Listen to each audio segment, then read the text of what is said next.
자, 함께 하나님 말씀 보겠습니다. 하나님 말씀은 마태복음 28장 1절부터 6절 말씀입니다. 마태복음 28장 1절부터 6절 말씀입니다.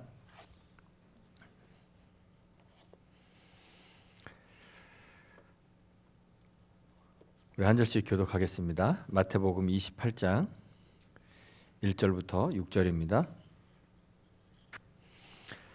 제가 먼저 읽습니다. 안식일이 다 지나고 안식 후 첫날이 되려는 새벽에 막달라 마리아와 다른 마리아가 무덤을 보려고 갔더니 큰 지진이 나며 주의 천사가 하늘로부터 내려와 돌을 굴려내고 그 위에 앉았는데 그 형상이 번개 같고 그 옷은 눈같이 희건을 지키던 자들이 그를 무서워하여 떨며 죽은 사람과 같이 되었더라.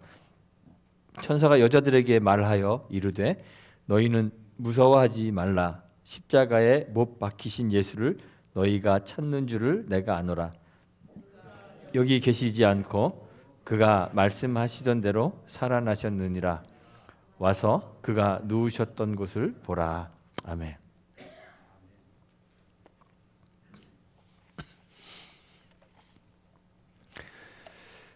오늘은 다 아시는 것처럼 부활주일입니다. 사실 1년의 하루를 부활주일로 정해서 예수님의 부활을 기념한다는 것이 그렇게 성경적인 것은 아닙니다. 저는 그렇게 생각합니다. 부활이라는 것은 우리가 믿는 신앙의 가장 중요한 핵심 중의 핵심입니다. 바울이 그랬습니다. 만일 죽은 자의 부활이 없으면 그리스도도 다시 살아나지 못하셨을 것이고 그리스도께서 다시 살아나지 못하셨으면 우리가 전하는 것도 헛것이요 또 우리의 믿음도 다 헛것이다. 이렇게 말했습니다. 그리스도의 부활은 우리가 믿는 것을 확증해주는 구원의 확실성에, 믿음의 확실성에 보증이 됩니다. 그래서 부활은 1년 중 어떤 하루를 정해서 기념할 것이 아니라 우리 신앙이 있는 곳 어디에서나 그 부활이 기억되고 기념되어야 하는 것이죠. 그래서 성경의 성도들은 성경에는 부활절이 나오질 않아요. 그러니까 예수님 돌아가시고 나서 부활하시고 나서 수십 년이 지날 때까지 사도들이 복음의 말씀을 전했지만 성경에 단 한 번도 부활절을 모였다는 이야기가 없습니다. 성경의 성도들은 매 주일을 주의 부활의 날로 정하고 기념하여 지켰습니다. 그래서 성도들이 주님이 부활하신 안식 후 첫날을 The Lord's Day, 주님의 날 이렇게 부르면서 함께 모여서 예배하고 성찬을 나누고 주님의 죽으심과 다시 사심을 기억했던 것이죠. 그래서 우리도 1년에 한 번 부활절 가까이 되면 밥도 굶고 금식하고 눈물 콧물 흘리면서 주님의 그 죽으심 기억하고 주님의 부활을 기뻐하고 그럴 것이 아니라 매 주일마다 매 주마다 주님의 고난을 묵상하고 그 고난을 가슴 아파하고 주님의 부활로 인하여 기뻐하고 이런 일들이 매 주일 우리의 삶 속에서 이루어져야 되는 것이죠. 주님의 부활은 정말 기쁘고 반가운 일입니다. 예수님을 무덤에 장사 지낸 다음 안식 후 첫날 새벽에 예수님을 따르던 여인들이 예수님을 보려고 무덤으로 갔습니다. 거기서 아주 놀라운 일을 목격하게 됩니다. 오늘 마태복음 28장에 보면 큰 지진이 나고 또 한 천사를 보았는데 그 천사의 형상이 번개 같고 그가 입고 있는 옷은 눈같이 흰 그런 주의 천사를 보았습니다. 그 천사가 하늘로부터 내려와서 무덤을 가로막고 있었던 큰 돌을 굴려내고 그 위에 앉아 있는 것을 목격하게 되었습니다. 재밌는 것은 그것을 지켜보던 사람이 죽은 사람처럼 됐다는 거예요. 그렇죠? 정말 죽었던 예수님은 살아나시고 산 사람은 죽은처럼 되는 그런 참 기이한 장면을 보게 됩니다. 그리고 그 여인들은 천사로부터 십자가에 못 박힌 예수가 죽은 자 가운데서 다시 살아나셨다는 소식을 들었습니다. 그리고 예수님이 누웠던 그 빈자리, 빈 무덤을 확인하게 되죠. 예수님이 부활하셨다는 소식을 들은 이 여인들이 어땠을까요? 기뻤을까요? 덤덤했을까요? 기뻤겠죠. 예수님이 부활했다는 소식을 듣는 그리고 그것을 확인하는 것이 이 사람들에게는 어떤 의미가 있었을까요? 1993년에 어떤 한 사람이 실종되었습니다. 그런데 그 실종되어서 28년 동안 못 찾았어요. 11살에 실종되었는데, 그런데 작년 9월에 이 죽은 줄 알았던 이 사람이 40살이 되어서 11살에 잃어버렸는데 40살이 되어서 가족과 재회했습니다. 가족이 찾는 것을 포기하지 않고 계속 찾다가 결국은 찾았죠. 얼마나 기뻤을까요? 11살에 잃어버린 아이를 40살이 되어서 다시 가슴에 안았을 때 부활한 예수님을 만나는 이 기쁨이 죽은 줄 알았던 아들을 찾은 것 같은 이러한 기쁨과 비교할 수 있을 것 같아요. 만약 주님의 부활이 우리에게 주고 있는 그 기쁨이 앞으로는 다시 못 볼 줄 알았던 사랑하는 사람을 다시 만나는 그 기쁨, 그런 것에 불과하다면 주님을 대면하여 만나지 못했던, 그래서 그 주님과 퍼슨 대 퍼슨으로 교제하지 못했던 우리들에게는 주님의 부활이 과연 무슨 의미가 있는 것일까요? 세상은 영원하지 않습니다. 시작이 있고 끝이 있습니다. 그런 유한한 세상 속에서 살아가고 있는 우리들은 다 개인적인 시작과 종말을 맞습니다. 히브리서 9장에서 한 번 죽는 것은 사람에게 정하신 것이다, 그러죠. 이 히브리서 기자의 말처럼 부모님을 통해서 이 세상에 태어난 우리들은 한평생 살다가 죽음으로 삶을 마치죠. 죽음은 슬픔입니다. 큰 아픔입니다. 저도 이제 나이를 점점점 먹다 보니까 죽음이 너무 일반적이라는 사실을 정말 뼈저리게 확실히 알아가고 있습니다. 이제는 결혼식이나 돌잔치 뭐 이런 것보다 장례식에 훨씬 더 많이 가게 됩니다. 누군가의 사망 소식을 들을 때마다 슬프고 안타깝지 않은 죽음이 없습니다. 아무리 세상에 오래 살았다 하더라도 100살, 120살 살다가 죽는다 하더라도, 혹은 고통 없이 편안한 죽음을 맞이했다 하더라도 장례식장 가보세요. 슬프지 않은 장례식이 없습니다. 다 슬픕니다. 죽음이 슬픈 것은 사랑하는 사람을 다시 볼 수 없다는 아쉬움 때문인 경우가 많습니다. 그런데 사실 죽음이 슬픈 이유는 사랑하는 사람을 더 이상 볼 수 없는 그런 아쉬움 때문이 아니라 우리에게 죽음은 곧 형벌이기 때문에 그렇습니다. 죄에 따른 형벌로 죽음이 세상에 들어왔고, 우리가 다 죄를 범했기 때문에 사망이 우리 모두에게 이르렀다고 성경이 이야기해주고 있잖아요. 형벌로 주어진 죽음이기 때문에 어떤 죽음이라도 다 슬프고 고통스러운 것이에요. 그런데 죽음이 더 슬프고 더 비참한 이유는 육신의 죽음이 죽음의 전부가 아니라는 사실 때문에 그렇습니다. 육신의 죽음이라는 것은 사실은 영원한 죽음의 증상이고 한 단면에 불과합니다.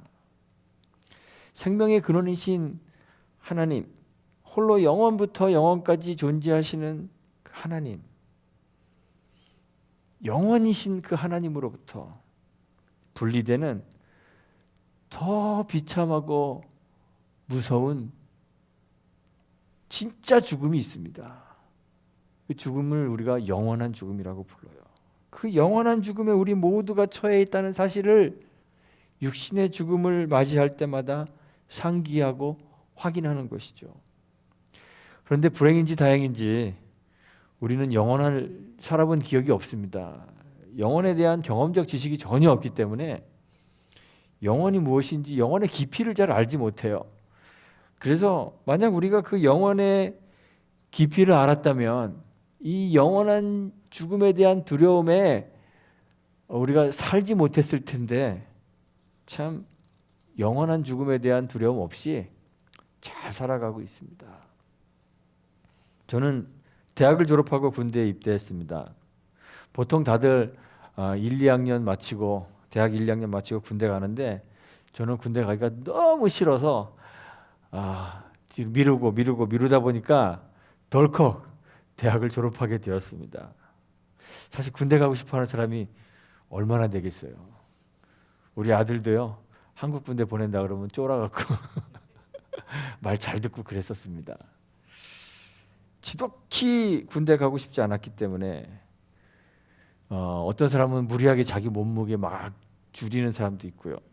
또 신체 검사를 받을 때 간장을 한 사발 마시고 신체 검사를 받으러 가는 사람도 있고 또 어떤 사람은 이빨을 몽땅 뽑는 사람도 있다 그럽니다. 정말 가고 싶지 않았습니다. 훈련 받으러 훈련소 이제 입대하는 날, 저는 장교로 갔는데도 그래요. 입대하는 날 부대 안으로 이렇게 들어가면 이제 가족과 헤어져서 가족들 다 돌아가시라 그러고 입대하는 사람들만 줄 맞춰서 막사로 이렇게 행진하고 갑니다. 그래서 건물 뒤로 싹 꺾어져 들어가서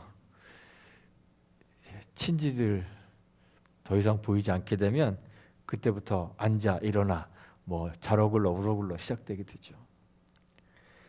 딱 꺾어 들어가는 그 순간 마음이 왜 이렇게 답답하고 정말 절망적인지. 지금도 가끔 군대 가는 꿈을 꾸는데요. 꿈속에서도 답답해 미칠 것 같습니다. 그러다가 깹니다. 정말 답답했던 것은 그날이 첫날이라는 거예요. 제대에 나갈 날이 안 보이는 거죠.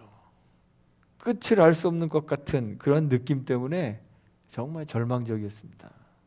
그런데 영원이라는 것은요, 3년, 5년, 10년, 100년 그러한 길고 오랜 세월이 아니라 그와는 비교할 수도 없는 시작도 없고 끝도 없는 것, 그것이 영원입니다.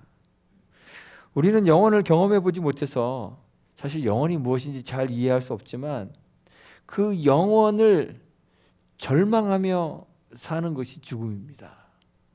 이 영원한 죽음을 지옥이라고 그렇게 말할 수도 있는 거예요. 주님이 마가복음 9장에서 지옥에 대해서 이야기하면서 거기에는 구더기도 죽지 않고 불도 꺼지지 않는다 그랬습니다. 그 영원을 고통 가운데, 지독한 고통 가운데 살아가는 그것이 바로 영원한 죽음이에요. 우리는 우리 주변에서 육신의 죽음을 만나고 경험할 때마다 우리가 이 영원한 죽음의 형벌 아래 있는 존재이기 때문에 실제로 우리의 현재의 삶이 얼마나 절망적인지, 얼마나 비참한 존재인지 그것을 확인하게 되는 거예요. 그래야 되는 것이에요. 예수님의 고난, 그의 십자가에 대해서 우리가 생각할 때 주님이 당하셨던 육체의 고난 또는 육신의 죽음, 그것만을 기억하는 것은 주님의 죽음을 잘못 이해하는 것입니다. 주님이 경험하신 고통이 사실 무척 힘들고 고달팠을 거예요. 그건 말할 필요도 없겠죠. 사시는 동안 사람들의 멸시와 천대, 시기 당하셨습니다. 제자에게 배신당하는 아픔은 또 얼마나 컸을까요? 죄를 짓지도 않았는데 모함을 받아서 죄를 온팡 뒤집어 쓰고 죽게 되는 거 얼마나 속상하셨을까요? 죽음 직전에 이를 만큼 채찍질도 당하셨습니다. 세상에 존재하는 형벌 방식 중에 가장 비참하고 가장 잔인하고 가장 수치스럽다는 그 십자가의 고통을 겪으셨습니다. 그 십자가에 매달려서 수치와 고통에 신음하다가 숨을 거두셨어요. 육신의 죽음을 맞이하셨습니다. 그런데 만약 예수님의 죽음이, 예수님의 고난이 그냥 그 육신의 죽음에서 그치는 것이라면 그의 죽음이 우리의 영원한 죽음의 문제를 해결해 줄 수 있을까요? 그의 죽음이 육신의 죽음에 그친다면 어떻게 우리의 영원한 죽음을 해결할 수 있겠습니까? 예수님 십자가에서 죽으실 때 그 육신의 경험만을 고통하는 것이 아닙니다. 하나님과의 그 단절의 고통을 경험하십니다. 하나님, 하나님, 어찌하여 나를 버리십니까? 절규하시면서 하나님으로부터 버림받는 영원한 생명으로부터, 영원 그 자체이신 하나님으로부터 단절되는 영원한 죽음, 그 본질적인 죽음을 경험하신 거예요. 사도신경에서 이렇게 고백하죠. 예수님이 suffered under Pontius Pilate, was crucified, dead, and buried. He descended into hell. 그렇습니다. 우리 한국말 버전에서는 이 He descended into hell 이 부분을 논란이 많이 되어서 삭제해 버렸습니다. 그런데 사실은 본디오 빌라도에게 고난을 받으시고 십자가에 못 박히시고 죽으시고 장사되셨습니다. 그는 지옥으로 내려가셨습니다. 이렇게 고백하고 있어요. 단지 육신의 죽음을 죽으신 것이 아니라 He descended into hell. 하나님과 단절되는 영원한 죽음을 경험하신 그 주님의 죽음에 대한 고백을 사도신경이 하고 있어요. 주님이 우리를 대신하여 당하신 우리의 죽음, 그 죽음에 대한 고백을 하고 있는 거예요. 주님은 십자가에 돌아가실 때 단지 육신의 죽음만을 맛보신 것이 아니라 우리를 정말 비참하게 만들고 있는 그 근원적인 고통인 영원한 죽음 아래로 들어가신 것입니다. 단지 표면적으로 우리의 육신이 가지고 있는 그 고난, 고통, 그것을 체휼하신 것이 아니라 우리의 참다운 존재인 영원히 당하고 있는 고통, 영원하신 생명이신 하나님과 단절된 그 죽음의 근원적인 죽음의 고통을 주님이 함께 체휼하신 거예요. 그렇기 때문에 주님이 죽음을 이기고 부활하셨을 때 그가 이기신 죽음은 단지 육신의 죽음만이 아니라 우리가 처해 있는 그 본질적인 비참함, 절망의 근원인 그 영원한 죽음을 깨트리신 것이 되는 거예요. 주님이 무덤문을 박차고 육체의 부활을 알리신 이 사건이 정말 복된 소식이고 좋은 소식이 된 것은 갑작스럽게 죽어버려서 다시는 볼 수 없으리라 생각했던 그 사랑하는 예수님, 그를 다시 만나게 되는 반가움 때문에 기쁜 것이 아니에요. 예수님의 무덤을 찾았던 그 여인들이 예수님 얼마나 사랑했었는지 우리는 잘 알고 있잖아요. 그들은 오랫동안 예수님 따라다니면서 예수님에게 은혜를 입기도 했었고 또 예수님 곁에서 예수님을 섬기면서 그의 편의를 돕고 그를 섬기기도 했어요. 다른 복음서들에 의하면 이 여인들은 예수님의 시체, 비록 시체지만 시체에나마 다시 한번 보고 싶고 그 시체라도 향유를 바르기 위해서 예수님의 무덤을 찾았던 거죠. 그러니 예수님의 부활 소식을 들었을 때 얼마나 기뻤겠습니까?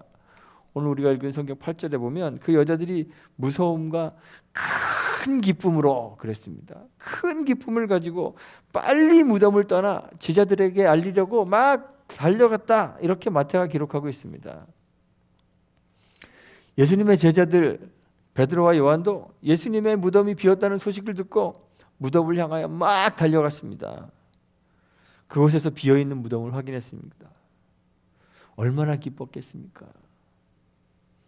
그런데 요한이 주석하기를 요한복음 20장 9절에 그들은 성경에 그가 죽은 자 가운데서 다시 살아나야 하리라 하신 말씀을 아직 알지 못하더라 그랬습니다. 아쉽게도 그들은 예수님의 부활을 기대하고 들떠 있었지만 아직 예수님이 말씀하셨던 당신의 부활의 참다운 의미를 잘 알지 못하고 있었던 거예요.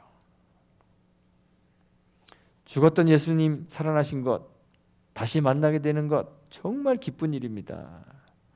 그러나 주님의 부활이 우리에게 복된 이유는 재회의 기쁨 때문이 아닙니다.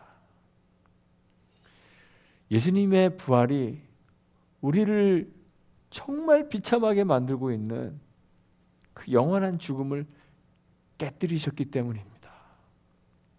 주께서 친히 영원한 죽음 아래로 내려가셔서 그 무덤의 문을 활짝 열고 지옥의 문을 깨뜨리고 죽음의 노예되었던 우리를 구원하고 우리에게 부과되었던 영원한 형벌 그 죽음으로부터 우리를 자유케 하셨기 때문에 그렇습니다.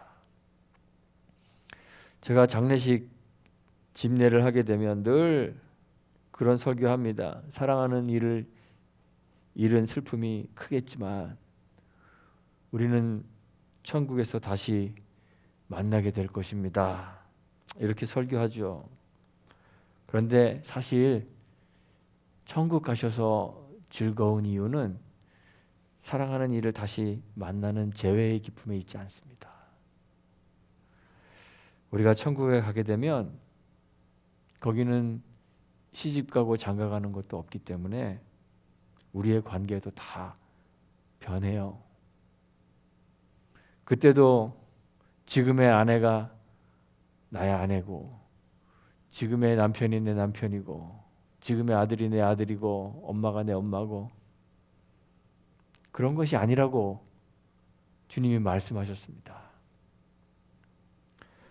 그것보다 더 근원적인 즐거움이 천국에 있는 거예요. 여인들 눈앞에 나타났던 천사가 여인들에게 6절에 보면 그가 여기 계시지 않고 그가 말씀하시던 대로 살아나셨다고 했습니다. 우리 주님이 여러 번 제자들에게 당신의 고난과 죽음, 그의 부활에 대하여 말씀하셨죠. 그런데 부활과 영원한 생명에 대하여 말씀하실 때 자신의 육체가 다시 살아나는 그 육체의 부활만 말씀하신 것은 아닙니다. 오라비 나사로의 죽음을 슬퍼하고 있었던 마르다에게 주님이 말씀하시죠. 부활이란 마지막 날 부활의 때에 육체로 다시 살아나는 것, 그것만이 부활의 실체 전부가 아니라고 말씀하셨습니다. 마르다가 이렇게 이야기합니다. 마지막 날 부활 때에는 다시 살아나는 줄을 내가 압니다.